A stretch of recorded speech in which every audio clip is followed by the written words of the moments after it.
सिया ने शिव को अपने और समर्थ के बारे में बताया तो वो उसकी खुशी के लिए समर्थ और सिया के रिश्ते के लिए मान गया। वहीं दिया भी सिया की खुशी के लिए शादी से पीछे हट गई।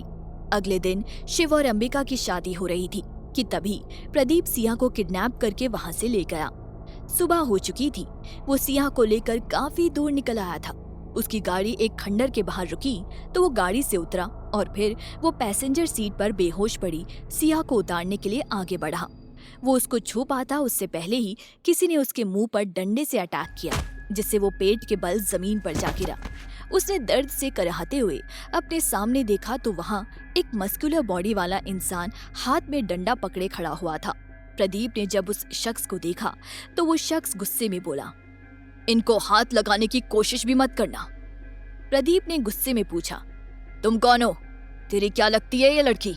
उस लड़के ने डंडे को अपने कंधे पर रखते हुए कहा, इनके साथ मेरा वही रिश्ता है जो कि कृष्ण का सुभद्रा के साथ था और वासुदेव का कुंती के साथ था। मैं इनका भाई रावल करण सिंह हूं। प्रदीप के सामने करण खड़ा हुआ था। उसे देखकर प्रदीप ने मुंह बनाते हुए कहा, मेरा दिमाग खराब मत करो, ये लड़की मेरी है, चुपचाप चले जाओ यहां से। लगता है कि मेरे एक वार से तुम्हारी अकल ठिकाने नहीं आई। तुम्हारे जैसों के लिए ही बोला जाता है कि लातों के भूत बातों से नहीं मानते। इतना बोलकर करण ने डंडे से प्रदीप की पिटाई शुरू कर दी। दूसरी ओर सिया को ढूंढते ढूंढते शिव, पराग, मयंक, समर्थ और वंश पांचों गाड़ियों से वहां पहुंच गए। करण ने प्रदीप की अच्छे से सुताई की। उन सब की ओर करण का पीठ था। सभी सिया के पास आए तो उसको बेहोश देखकर एक पल के लिए घबरा गए। शिव ने सिया को हिलाते हुए कहा, सिया क्या हुआ तुम्हें? आंखें खोलो।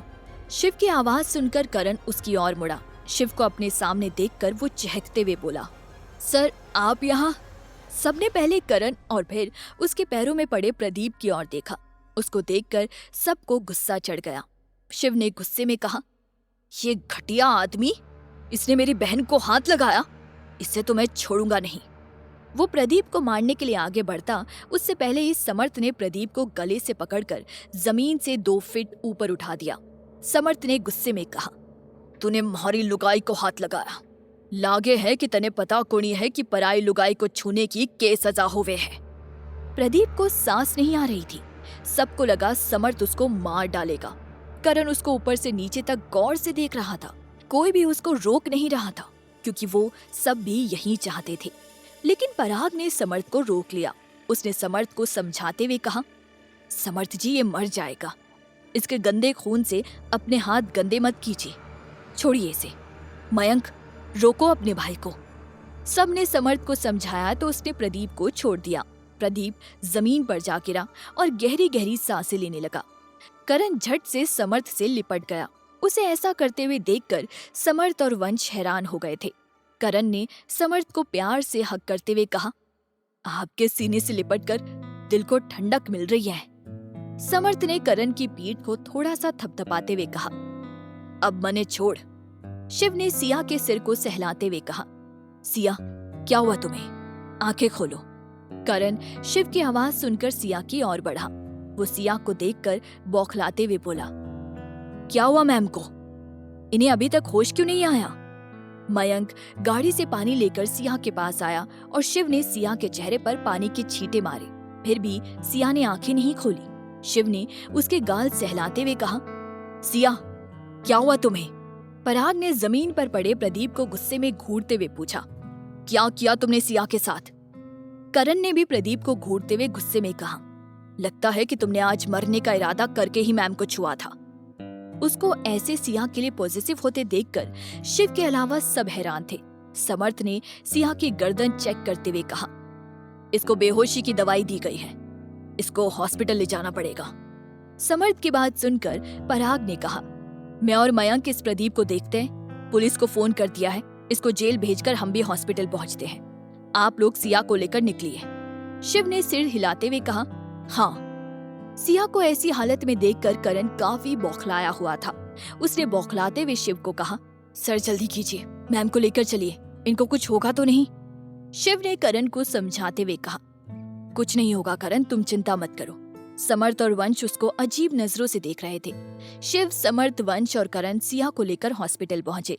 वहां पहुंचकर उन लोगों ने उसको एडमिट करवाया और डॉक्टर ने उसका इलाज शुरू कर दिया।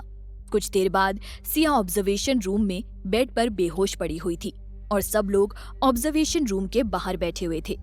करण बार बार समर को फोन करने की कोशिश कर रहा था।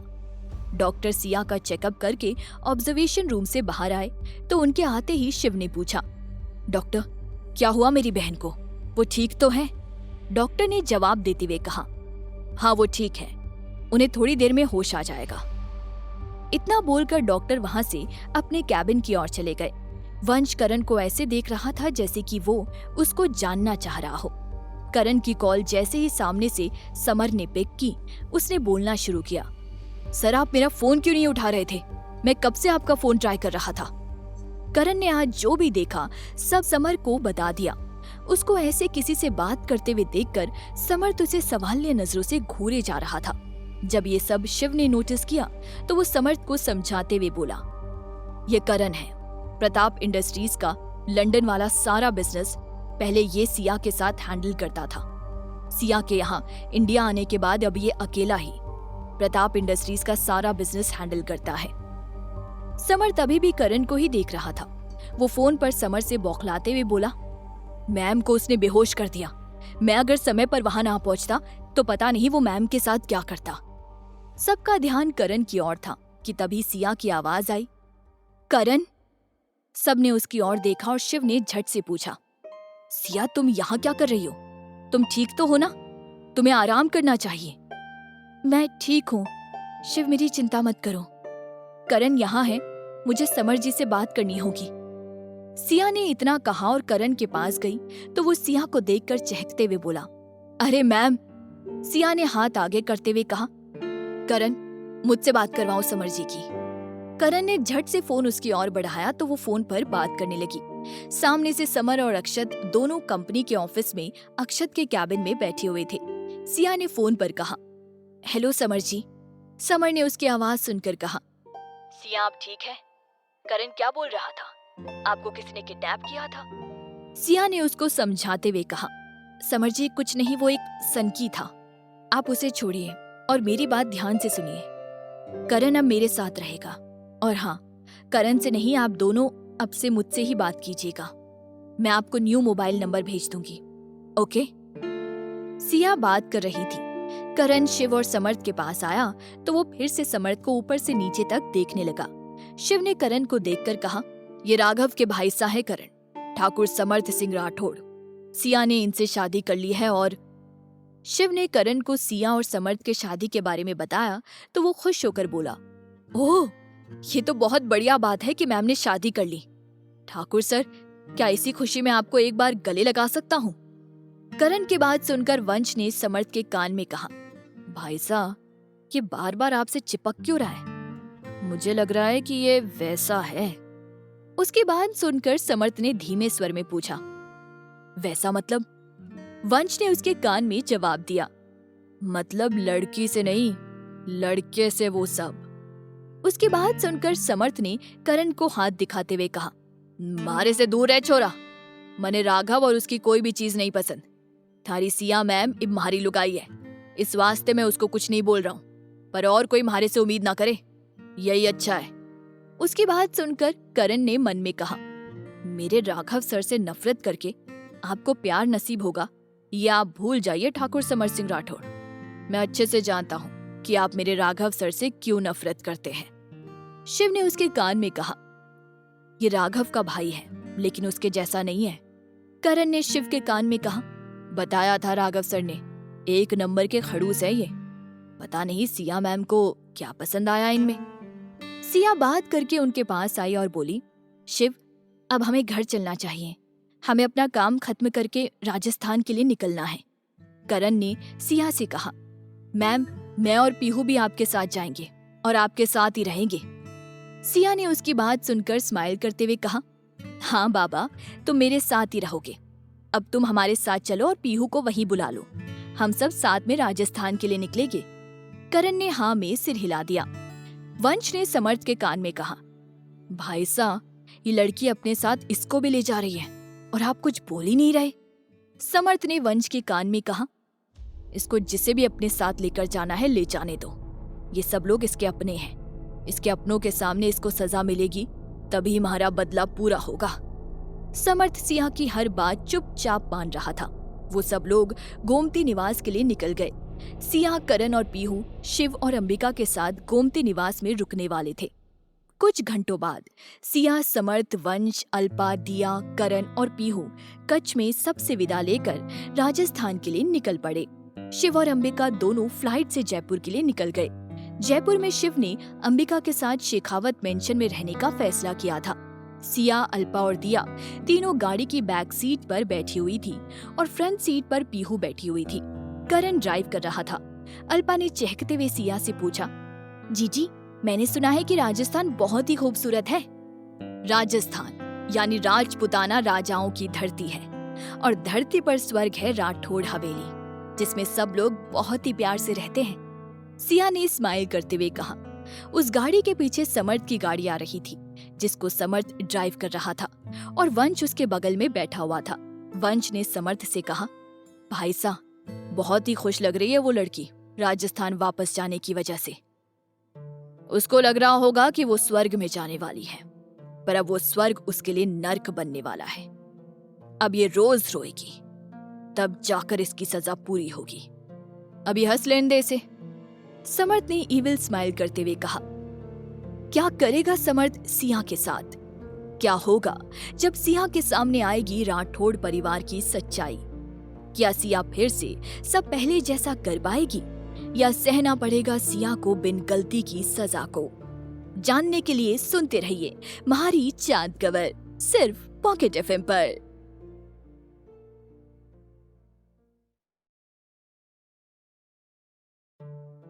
समर्थ सिंह को लेकर वापस राजस्थान के लिए निकल चुका था।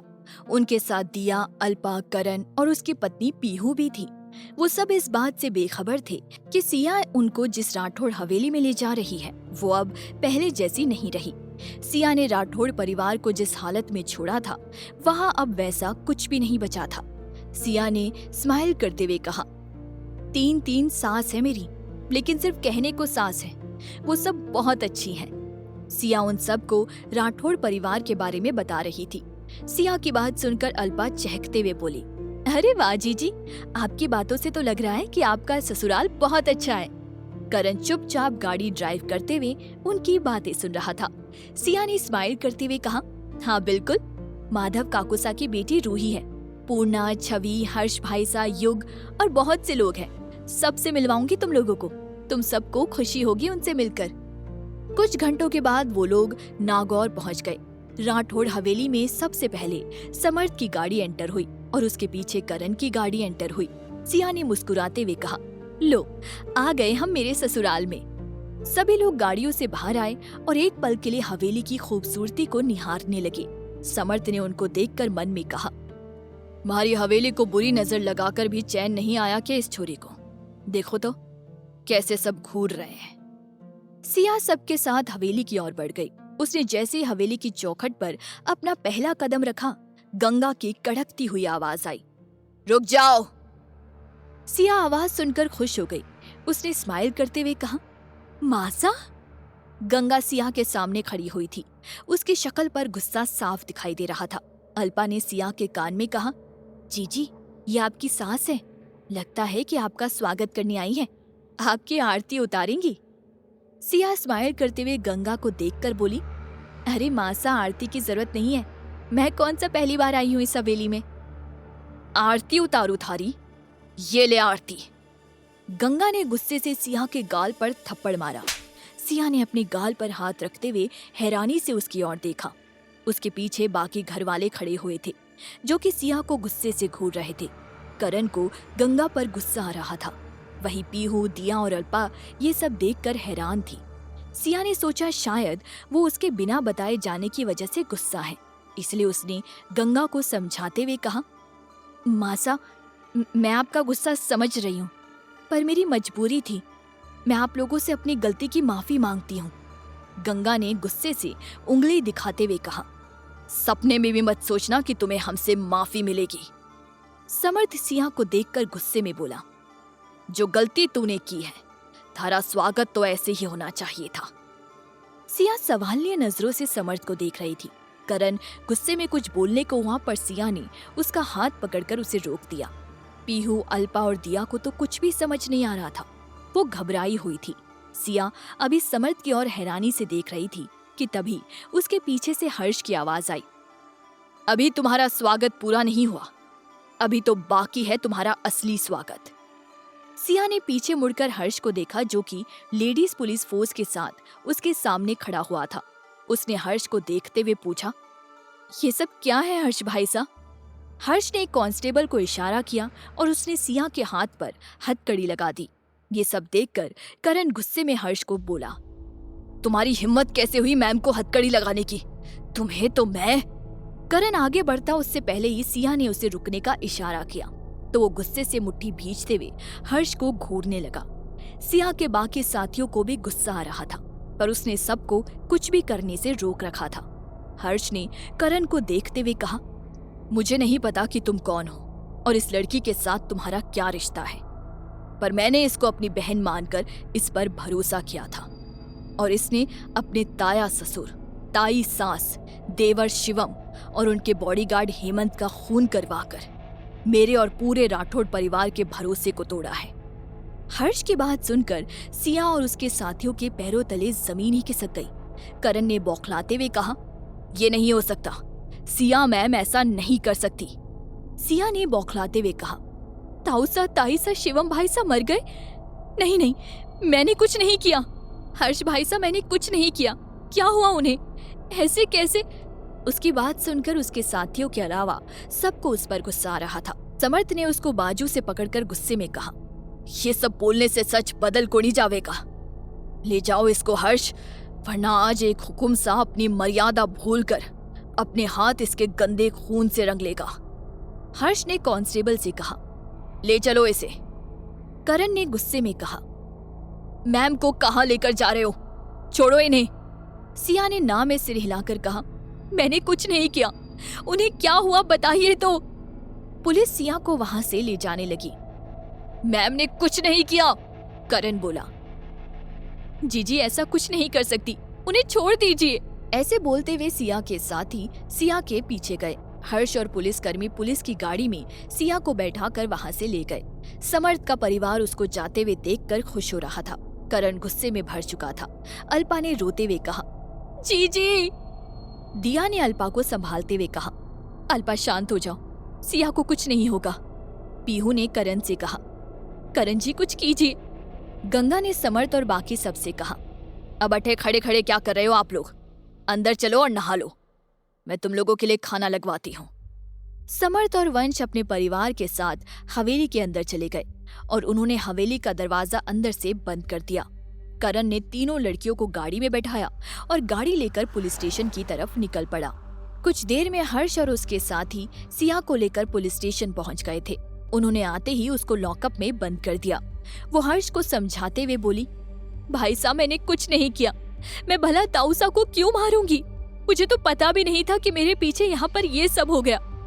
हर्ष उसको देखकर गुस्से में बोला, मैंने अपनी पूरी जिंदगी में तुम्हारी जैसी घटिया लड़की नहीं देखी। ताऊसा तुम्हें अपनी बेटी बनाकर लाए थे और तुमने उन्हीं को मार डाला। छी। उसकी बात सुनकर सिया की आंखें नम हो गई। हर्ष ने उसे उंगली दिखाते हुए कहा, अब मुझे भाई सा मत बुलाना, चुपचाप पड़ी रहो लॉकअप में, वरना मैं तुम्हें समर्थ के सामने फेंक दूंगा। वो 2 महीने से भूखे शेर की तरह तुम्हारा इंतजार कर रहा है। एक भूखा शेर अपने शिकार के साथ क्या करता है तुम अच्छी तरह जानती हो। अब अगर तुमने कोई दलील दी तो मैं भूल जाऊंगा कि तुम एक औरत हो। उसकी धमकी सुनकर सिया रोने लगी और हर्ष अपने कैबिन में चला गया। वो लाचारी से वहां मौजूद पुलिस कर्मचारियों को देख रही थी, जो उसे कड़वी नजरों से देख रहे थे। सिया ने रोते हुए खुद से मन में कहा, हे राम जी, यहाँ हो क्या रहा है? ताऊसा, ताईसा, शिवम भाई सा, हेमंत भाई साहब दुनिया में नहीं रहे। ऐसा नहीं हो सकता, उन्हें कुछ नहीं हो सकता। जीजी। सिया के कानों में पूर्णा की आवाज पड़ी। सिया ने देखा कि पूर्णा और सज्जन वहां आए थे। उनको देखकर सिया ने झट से कहा, पूर्णा। वो दोनों सिया के पास आए तो उसने पूछा, पूर्णा, अच्छा हुआ तुम आ गई। पूर्णा, मैंने कुछ नहीं किया, मुझे तो पता भी नहीं है यहाँ क्या हुआ है। सज्जन ने उसको समझाते हुए कहा, छोरी शांत हो जा, हमें थारे बारे में सब पता है। वो इसके आगे कुछ बोलता उससे पहले ही करण की आवाज आई, सिया मैम। जीजी जीजी। अल्पा, दिया, पीहू भी वहां पहुंच गए और उन्होंने आते ही सिया से उसका हाल पूछा। करण ने चिंतित स्वर में पूछा, आप ठीक तो हो ना मैम? मैं अभी इनके सीनियर से बात करके अभी आपको छुड़वाता हूँ। सिया ने करण को शांत करते हुए कहा, करण अभी तुम शांत हो जाओ, पहले पता तो चले कि यहाँ हो क्या रहा है। उसने करण को शांत करवाया और फिर पूर्णा से सवाल किया, पूर्णा यहाँ हुआ क्या है, बताओ मुझे। पूर्णा ने सिया को जवाब देते हुए कहा, जीजी पुष्कर ठाकुर सा। पूर्णा ने उसको पूरी बात बताई तो उसने मुंह फाड़ कर कहा, क्या? बाकी सब भी हैरान थे। हाँ जीजी, और इन्वेस्टिगेशन से जो लोग पकड़े गए उन लोगों ने आपका नाम लिया है और मंदिर में शादी वाली रात आपको कुछ लोगों ने राणावत के आदमियों के साथ जाते हुए भी देखा था। पूर्णा ने सिया को सारी बात बताई तो सिया ने नाम में सिर हिलाकर कहा, नहीं पूर्णा, मैंने कुछ नहीं किया। वो लोग जिनके साथ मैं गई थी वो तो तेज प्रताप के आदमी थे, मुझे फंसाया जा रहा है। हम जाने से छोरी, मने पता से कि तूने किस तरह पुष्कर ठाकुर सा को बचाया था। पूर्णा ने म्हारे को सब कुछ बताया था, तो चिंता मत कर, हम थारे साथ हैं। सज्जन ने सिया का सिर सहलाते हुए कहा। करण ने सिया को कहा, मैम मैं अभी वकील से बात करता हूँ आपकी बेल के लिए। सिया ने उसे समझाते हुए कहा, करण आज संडे है, आज मुझे बेल नहीं मिलेगी, आज की रात मुझे लॉकअप में ही रहना होगा। तुम लोग इस बारे में शिव, अक्षत और समर जी को कुछ भी मत बताना। मैं जब तक लॉकअप से बाहर नहीं आ जाती तुम लोग कुछ मत करना, समझे? पर मैम, करण ने कुछ बोलना चाहा कि तभी सिया ने उसे समझाते हुए कहा, अपनी मैम की बात नहीं मानोगे करण, जब तक मैं बाहर नहीं आ जाती तब तक तुम्हें इन तीनों का ध्यान भी रखना है। करण चुप हो गया, फिर कुछ सोचकर वो बोला, ठीक है मैम। सिया ने सज्जन से कहा, काकुसा आपसे एक विनती है, ये मेरी बहनें और ये मेरा भाई है, इसे अपने साथ ले जाइए। इनके रहने के लिए आपका घर ही इस वक्त सबसे सेफ है। तने सिर्फ छोरी बोला नहीं है बल्कि माना भी है। अब ये सब हमारे साथ रहेंगे, तो इन लोगों की चिंता मत करना।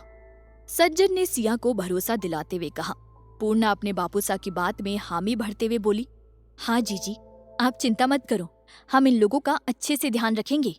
सिया ने अल्पा का सिर सहलाते हुए कहा, अल्पू डरना मत, पूर्णा और काकुसा बहुत अच्छे हैं, तुम सब इनके साथ जाओ। सिया ने समझा बुझाकर करण, पीहू, अल्पा और दिया को पूर्णा और सज्जन के साथ भेज दिया। सिया वही दीवार से टिककर जमीन पर बैठकर रोने लगी।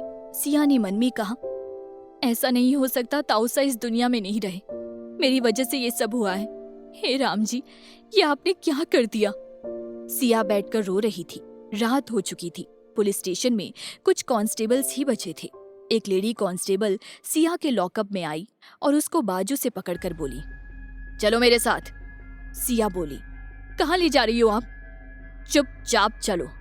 कांस्टेबल ने उसे उंगली दिखाकर बोलने से रोक दिया और उसे लेकर पुलिस स्टेशन की बेसमेंट में चली गई। बेसमेंट में काफी अंधेरा था। कांस्टेबल ने सिया को जमीन पर फेंकते हुए कहा, ये लीजिए हुकुम सा, आपकी अमानत। सिया समर्थ के पैरों में जा गिरी। कांस्टेबल वहां से चली गई।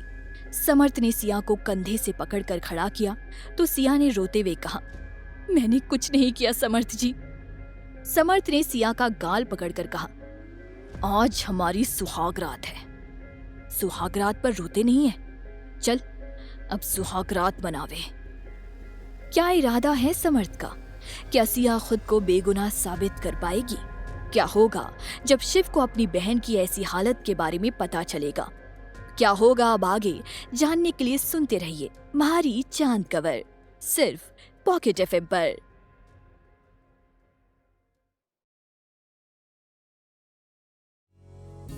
कंग्रेचुलेशंस! इस कहानी पर आपको 60% डिस्काउंट ऑफर मिल रहा है। ये कहानी सुनते रहिए ऑफर खत्म होने तक।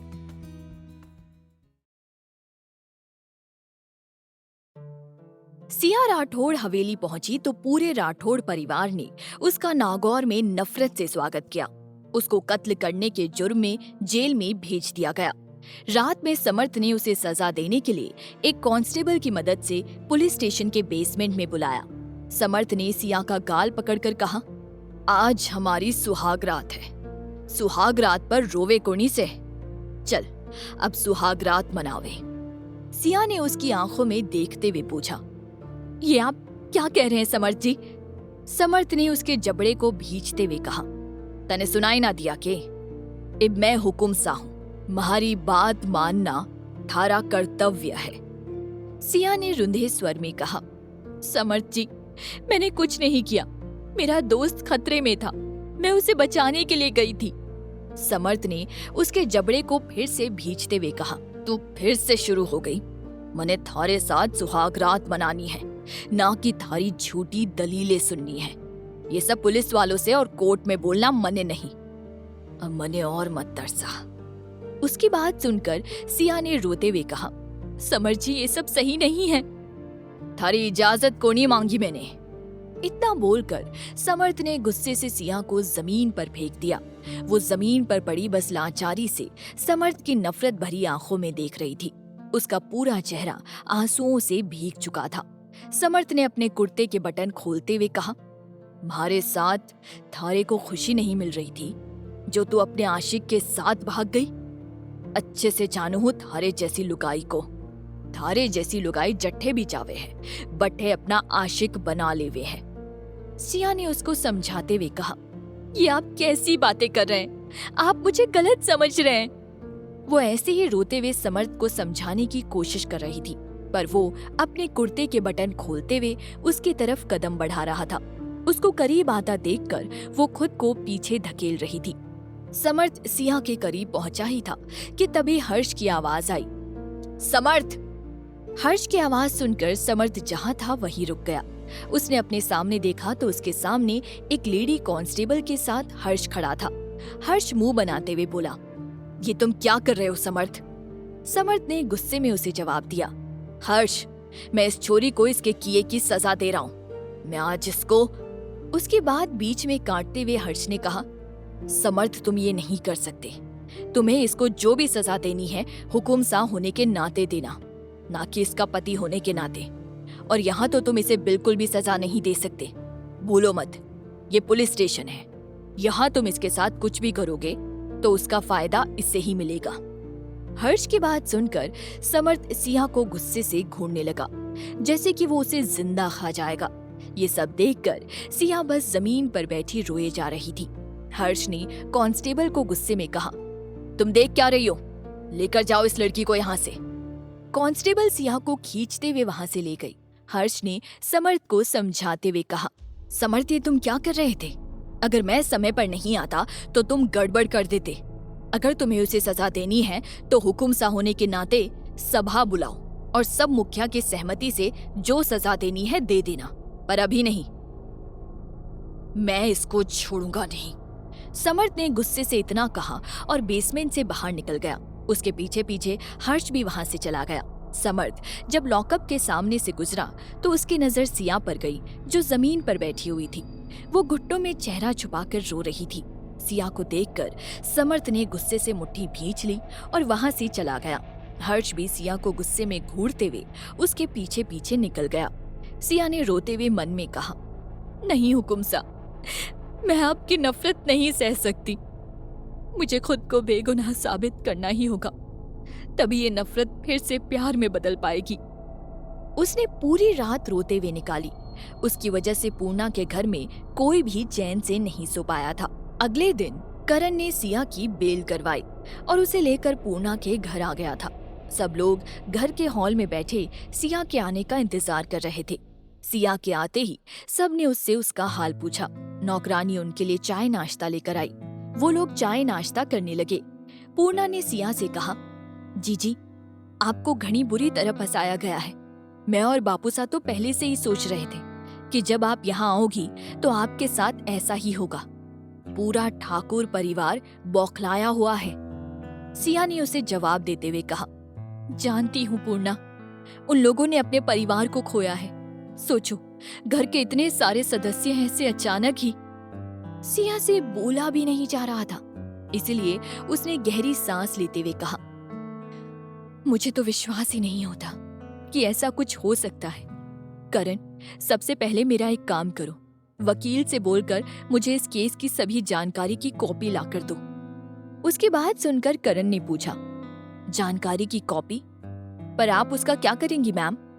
सिया ने जवाब देते हुए कहा, करण, कभी कभी हमारे सारे सवालों का जवाब सामने ही होता है और हम उसका जवाब इधर उधर ढूंढते हैं। मैं एक बार खुद से चेक करना चाहती हूँ ये केस कितना स्ट्रांग है और इससे कैसे बाहर निकला जा सकता है।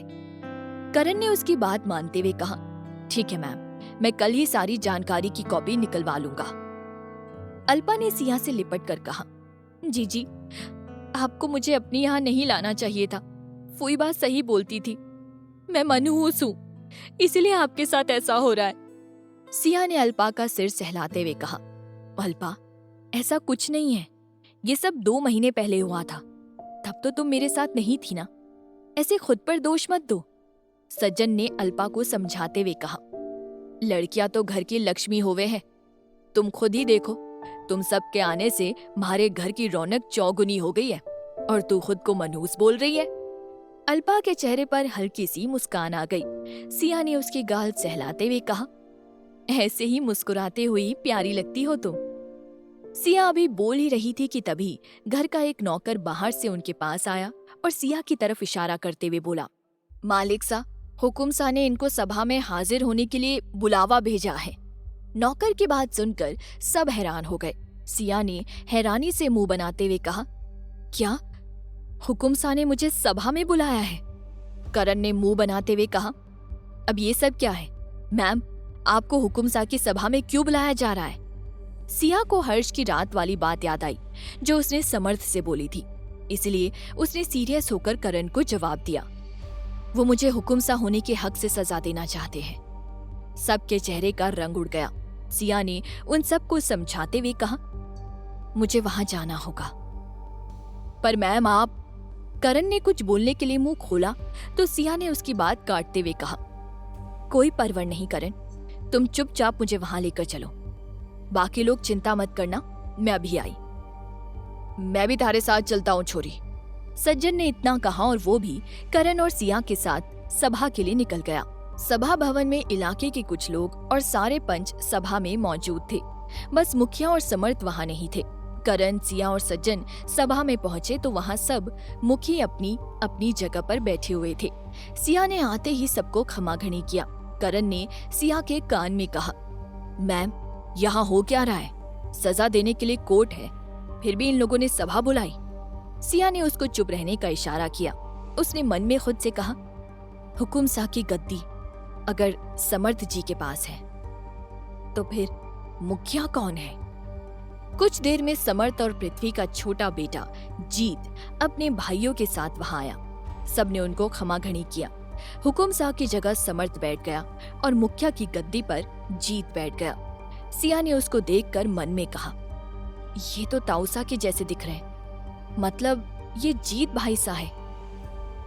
सिया ने पीले रंग का राजस्थानी घाघरा चोली पहन रखा था और उसके माथे पर छोटी सी बिंदी, कानों में ईयरिंग और गले में मंगलसूत्र था। सिया की गोरी कमर थोड़ी सी दिखाई दे रही थी, जिस पर किसी और की नहीं पर समर्थ की नजर गई तो उसने सिया को गुस्से में इशारा किया ताकि वो अपनी कमर ढक सके। समर्थ का इशारा समझकर सिया ने अपनी कमर को ओढ़नी से ढक लिया। एक पंच ने घोषणा करते हुए कहा, जैसा कि अट्ठे मौजूद आप सब लोग जानो हो कि ये छोरी यानी ठाकुर परिवार की बींदनी सिया सिंह राठौड़ ने हमारे बड़े हुकुम सा, उनकी पत्नी, उनके भतीजे और हेमंत सिंह का खून किया है। ये ठाकुर परिवार के खून की आरोपी है। आज इसको ये सभा इसके अपराध की सजा सुनाएगी, क्योंकि कानून के साथ साथ ये सभा की तरफ से भी हर अपराधी को सजा दी जावे है। ये अट्ठे का नियम है, इस सभा से कोई अपराधी नहीं बच सकता। करण को गुस्सा आ रहा था। इस बार सिया को भी थोड़ा गुस्सा आ रहा था, क्योंकि उस पर लगा आरोप अभी तक कोर्ट में प्रूव नहीं हुआ था और उसे ऐसे सभा में अपराधी घोषित कर दिया गया था। सभा में मौजूद सब लोग उसे घृणा से देख रहे थे। सिया ने गुस्से से अपनी मुट्ठी भींच ली और सर्द आवाज में कहा, हुकुम सा, सभा का समय बर्बाद मत कीजिए। अगर आपको मुझे झूठे इल्जाम के लिए सजा देनी है तो आप सजा जल्दी दीजिए। उसकी बात सुनकर समर्थ ने उसे घूरते हुए कहा, घणी जल्दी से तने सजा सुनने की। सिया समर्थ की बात का जवाब देते हुए बोली, अब आप सब ने मुझे अपराधी घोषित कर ही दिया है, तो फिर फालतू बातों में समय क्यों गंवाना? जो सजा देनी है जल्दी दीजिए। जीत ने सब पांचों से सलाह करके समर्थ से कहा, इसको जल्दी है तो सुना दीजिए इसको इसकी सजा हुकुम सा। करण ने उनकी बात सुनकर सिया के कान में कहा, मैम आप ये सब क्यों होने दे रही हैं? आप मुझे एक बार ऑर्डर दीजिए, मैं अभी इन सब की बोलती बंद कर दूंगा। सिया ने करण के कान में कहा, तुम मुझसे बिना पूछे कुछ नहीं करोगे, ये मेरा ऑर्डर है। करण सिया की बात सुनकर चुप हो गया और अपने गुस्से को दबाने लगा। समर्थ ने सिया को देखते हुए कहा, ये छोरी हमारे घर में शादी करके आई, तुम्हारे परिवार ने इसको रानी बनाकर रखा। इसने हमारे परिवार के साथ विश्वासघात किया, धोखा दिया हमारे परिवार को। इसलिए इसकी सजा ये है कि अब इसको हमारे परिवार में नौकरानी बनकर रहना पड़ेगा जब तक इसे कानूनन सजा ना मिल जाती। करण और सज्जन ये सजा सुनकर हैरान हो गए थे। करण ने मुंह बनाते हुए कहा, आप इन्हें नौकरानी बनाकर रखना चाहते हैं? भूलिए मत, ये हुकुमरानी सा है। समर्थ ने करण की बात का जवाब दिया, हुकुमरानी सा थी, इब नहीं है। और ये मत सोचो कि हुकुम सा की पत्नी है तो ये फिर से हुकुमरानी सा बन जाएगी, अब ये नौकरानी है। करण कुछ बोलने लगा तो सिया बोली, मुझे ये सजा मंजूर है। मैम, करण चौंकते हुए बोला तो सिया ने उसे इशारे से रोक दिया और सज्जन को भी बोलने से मना कर दिया। जीत ने कहा, तो हो गया सजा का ऐलान, अब इसको हमारे परिवार की नौकरानी बनकर रहना होगा। सब लोग हुकुम सा की जय जय कर रहे थे। सभा खत्म हुई तो समर्थ और जीत अपने भाइयों के साथ सभा भवन से बाहर आए। सिया भी उनके पीछे पीछे आई। उसे देखकर समर्थ ने अपनी गाड़ी में बैठते हुए कहा, नौकर मालिकों के साथ नहीं बैठते। क्या सिया अपनी बेगुनाही साबित कर पाएगी? क्या सिया हमेशा के लिए नौकरानी बनकर रहेगी? अब क्या करेगी सिया? वो कैसे संभालेगी सारी चीजें? क्या होगा आगे? जानने के लिए सुनते रहिए मारी चांद कवर, सिर्फ पॉकेट एफएम पर।